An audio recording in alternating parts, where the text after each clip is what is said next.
Thanks for joining us. This is the second video in our series on building the mini nest kitchen. In the last video, if you haven't seen it, we went over how to assemble a cabinet. If you haven't watched that, please do so. In the second video, we'll go over on how to finish it. Okay. To start with, you're going to want to find a wood putty. There's several brands on the market. They're all pretty much the same. And you're going to want to go around and you're just going to want to patch all the screw holes, as well as go along and patch any holes or voids on the edge of your plywood.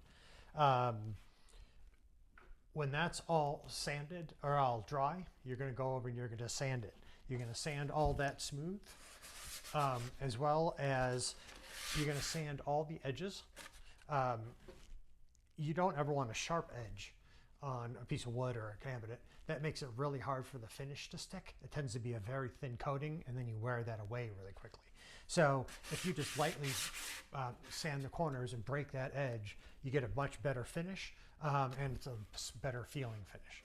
So go around, you're going to do all the edges inside and out. And if you took my advice in the last video and you pre-sanded all the parts before you assembled it, now you just have to worry about the outside of the cabinet, okay? So when you're sanding this, some of it you'll have to do by hand. You know, when you go in, you do the corners or on the inside edge. But on the flat surfaces, you can use any electric sander. As far as paper grit goes, really 100 grit is the finest you really ever need to go. Even if you're painting or staining, there's really no reason to go any finer than that. And then when it's all patched and sanded, it's time to figure out what kind of finish you'd like to put on it. Now, if you're going to go to the route of painting it, you can paint directly onto wood. Wood is fantastic to paint. It's very absorbent, so your paint will stick great. So you don't need a primer for adhesion purposes, but the one advantage that primers have is that they sand really easily. So there are several primers on the market, not just the Kills, but they all sand really well. So you can paint all of this and sand it all smooth, and it fills in some voids, hides the edge of the plywood, just makes it a little nicer to paint. Again, you can skip that if you want to just go straight to the paint. As far as the paints go, there are specific cabinet grade paints. Cabinet coat is a sort of an industry standard. It's been around a long time. Benjamin Moore has an advanced. It's a water and oil based hybrid paint. But almost every brand has a cabinet coat, and these tend to be a urethane or an oil water blend or a polyurethane, something that gives you a much harder finish than just a latex paint, a traditional house paint. Something you paint your walls with would be a latex paint. Now, if you have a latex paint that you love and you have a lot of it and you just want to use it, you can paint it all with the latex paint, and then I would just top coat it with a clear coat of polyurethane, water-based polyurethane.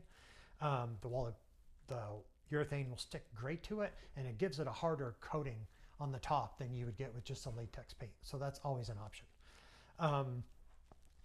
You know, you could just do a clear coat if you want to go that route. You could stain it or just simply a clear coat. You can do a water-based clear coat, just follow the instructions. There's oil-based. There are a lot of hard wax oils that are popular right now. All of those will give you a great finish. There's also a line of sort of textured paints that are out there. A lot of these tend to be truck bed liners.